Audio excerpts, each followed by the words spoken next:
நற்செய்தி வாசகம். லூக்கா எழுதிய நற்செய்தி 18ஆம் அதிகாரம். ஆண்டவரின் உயிருள்ள வார்த்தைகள் 35 43 முடிய. இயேசு எரிகோவை நெருங்கி வந்தபோது பார்வையற்ற ஒருவர் வழியோரமாய் உட்கார்ந்து பிச்சை எடுத்து கொண்டிருந்தார். மக்கள் கூட்டம் கடந்து போய்க் கொண்டிருந்ததை கவனித்த அவர், இது என்ன என்று வினவினார். நாசரேத்து இயேசு போய்கொண்டிருக்கிறார் என்று அவருக்கு தெரிவித்தார்கள். உடனே அவர், இயேசுவே, தாவீதின் மகனே, எனக்கு இரங்கும் என்று கூக்குரலிட்டார். முன்னே சென்று கொண்டிருந்தவர்கள் அமைதியாயிருக்குமாறு அவரை அதட்டினார்கள். ஆனால் அவர், தாவீதின் மகனே, எனக்கு இரங்கும் என்று இன்னும் உரக்க கத்தினார். இயேசு நின்று அவரை தம்மிடம் கூட்டிக் கொண்டு வரும்படி ஆணையிட்டார். அவர் நெருங்கி வந்ததும், நான் உமக்கு என்ன செய்ய வேண்டும் என விரும்புகிறீர் என்று இயேசு கேட்டார்.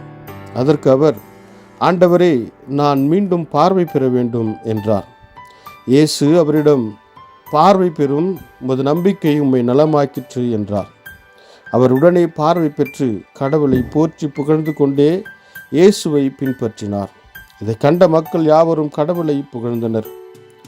இது வாழ்வு தரும் கிறிஸ்துவின் நற்செய்தி. கிறிஸ்துவே உமக்கு புகழ். ಲೂಕಾ ಅಧ್ಯಾಯ 18 ವಚನ 35ರಿಂದ 43ರವರೆಗೆ.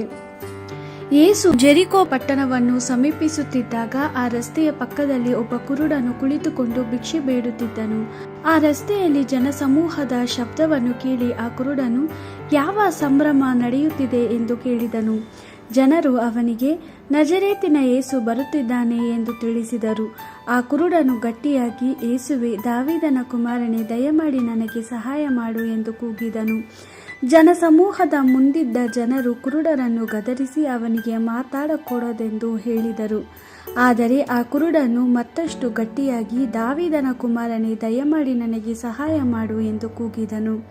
ಯೇಸು ಅಲ್ಲೇ ನಿಂತು ಆ ಕುರುಡನನ್ನು ತನ್ನ ಬಳಿಗೆ ಕರೆದುಕೊಂಡು ಬನ್ನಿರಿ ಎಂದು ಹೇಳಿದನು. ಆ ಕುರುಡನು ಹತ್ತಿರಕ್ಕೆ ಬಂದಾಗ ಯೇಸು ಅವನಿಗೆ, ನಾನು ನಿನಗಾಗಿ ಏನು ಮಾಡಬೇಕು ಎಂದು ಕೇಳಿದನು. ಕುರುಡನು, ಪ್ರಭುವೇ, ನನಗೆ ಮತ್ತೆ ಕಣ್ಣು ಕಾಣುವಂತೆ ಮಾಡು ಅಂದನು.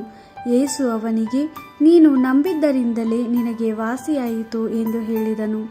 ಆಗ ಆ ಕುರುಡನಿಗೆ ದೃಷ್ಟಿ ಬಂದಿತು. ಅವನು ದೇವರನ್ನು ಸ್ತುತಿಸುತ್ತಾ ಯೇಸುವನ್ನು ಹಿಂಬಾಲಿಸಿದನು. ಇದನ್ನು ನೋಡಿದ ಜನರೆಲ್ಲರೂ ಈ ಮಹತ್ಕಾರ್ಯಕ್ಕಾಗಿ ದೇವರನ್ನು ಕೊಂಡಾಡಿದರು. ದೇವರ ವಾಕ್ಯವಿದು. ದೇವರಿಗೆ ಕೃತಜ್ಞತೆ ಸಲ್ಲಲಿ. Gospel according to Luke chapter 18 verse 35 to 43. When Jesus drew near to Jericho, a blind man was sitting by the road begging. As he heard the crowd passing by, he asked what was happening, and they told him that Jesus of Nazareth was passing by. Then he cried out, Jesus, son of David, have mercy on me. The people in front scolded him, telling him to keep quiet, but he cried out all the more, Jesus, son of David, have mercy on me.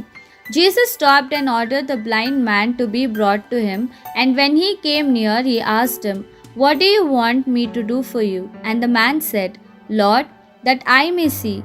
Jesus said, receive your sight, your faith has saved you. At once the blind man was able to see, and he followed Jesus, giving praise to God, and all the people who were there also praised God. The Gospel of the Lord. Praise to you, Lord Jesus Christ.